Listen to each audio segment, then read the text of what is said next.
আসসালামু আলাইকুম চাচা, আপনার নাম কি? মোহাম্মদ নাজিমুদ্দিন। আচ্ছা, আপনার গ্রামের বাড়ি কোথায়? কিশোরগঞ্জ।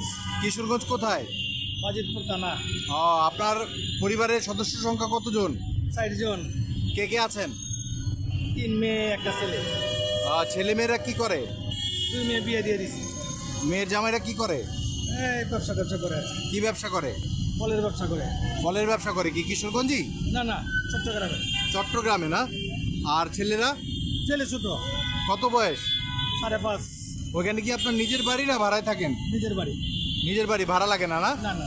বিদ্যুৎ বিল কেমন আসে? কিন্তু বিল আমাদের এই যে 2টা লাইট, 2টা ফ্যান আর রান্না টান্না করে 500 টাকা আসে। 500 টাকা আসে না? বিদ্যুৎ বিল যদি কিছুটা কমে যেত আরো ভালো হতো না? তা তো অবশ্যই। আচ্ছা, আর আপনার এমনিতে জীবনের একটা সুখের কথা বলেন তো, যেটা আপনি অনেক খুশি হয়েছিলেন, এরকম একটা সুখের ঘটনা বলেন। সুখের ঘটনা বলতে কি, আমরা মনে করেন কর্ম করি, যেমন ওই হালাল পথে খাইতেছি, এটি আলহামদুলিল্লাহ। আপনি কি কাজ করেন? এই যে দেখলাম যে এখানে বাদাম বিক্রি করেন, জি। বাদাম বুট বিক্রি করেন। জি। এটা কত বছর ধরে করেন আপনি? এটা 20 বছর ধরে করতেছি। 20 বছর ধরে? 20 বছর। এটা কেমন ইনকাম থাকে আপনার প্রতিদিন? এই 1000 টাকা। 1000 টাকা কামান? বাহ, তাহলে মাসে 30,000 টাকা বাদাম বিক্রি করে কামানো যায় না? জি। বাহ, তাহলে সেই ক্ষেত্রে আপনার ছেলেকে পড়াচ্ছেন স্কুলে ঠিক মতো? ছেলে তো 5.5 বছর বয়স। এখন স্কুলে দেননি? না। আর আপনার এমনিতে জীবনের সুখের ঘটনা জানতে চাইলাম, একটা সুখের ঘটনা বলেন, আনন্দের ঘটনা। আনন্দের ঘটনা এই পর্যন্ত কোনটা? করতেছি, খাইতেছি, আলহামদুলিল্লাহ। মানে চলতেছেন, এটি আনন্দের ঘটনা? জি। জীবনে কোনো আনন্দের সুখের ঘটনা নাই? না। আলাদা? না। দুঃখের কোনো ঘটনা আছে? না। দুঃখের ঘটনাও নাই? সুখের ঘটনা। আপনার জীবনটা দেখা যায় পুরো একদম সাধারণ ফ্ল্যাট জীবন। জি। সুখও নাই ওইভাবে, দুঃখও নাই ওইভাবে। জি। আচ্ছা, তো এই যে বাংলাদেশ বর্তমানে এই যে হঠাৎ করে সরকার পরিবর্তন হইলো, আপনার এটা কেমন মনে হইতেছে?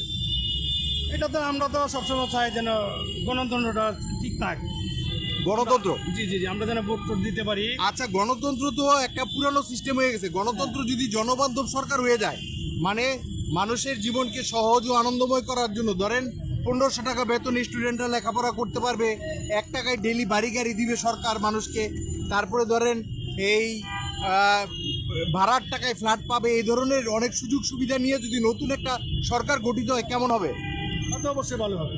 তাহলে গণতন্ত্রের চেয়ে জনবান্ধব সরকার ভালো হবে, কি বলেন? তা তো অবশ্যই ভালো হবে না? জি। এখন বর্তমানে পরিবেশ পরিস্থিতি কি বুঝতেছেন? এখন ভালো আছে। সরকারের কাছে আপনার চাওয়া কি? সরকারের কাছে চাওয়ার জন্য আমরা যেদিকে আছি, যারা লেখাপড়া করতেছে তাদের চাকরির প্রয়োজন, চাকরিটা যেন ঠিক মতো, আমরা যেন রাস্তাঘাটে ব্যবসা করি, আমরা যেন একটু জোরে বলেন। আমরা যেন রাস্তাঘাটে ব্যবসা করি, যেন চাই সালার মতো করতে পারি, কোনো যাই ঝামেলা না হোক। আপনারা কেউ ডিস্টার্ব যেন না করে, শান্তিতে যেন ব্যবসাটা করতে পারেন, 2টা পয়সা রুজি করে খাইতে পারেন, জি। এই তো? জি। আর এছাড়া আর কোনো চাওয়া নাই? না, আর কোনো চাওয়া নেই। কেন, দ্রব্যমূল্যের দাম কি একটু সহনীয় থাকলে ভালো না? এটা তো সবাই কইতাছে, এটা অবশ্যই হবে। এটাও তো দরকার, খুব দরকার। এটা অবশ্যই। দ্রব্যমূল্যের দামটা খুব জরুরি। জি। এখন এটা টাকা দেয়। তো আপনি 20 বছর ধরে এটা করছেন না?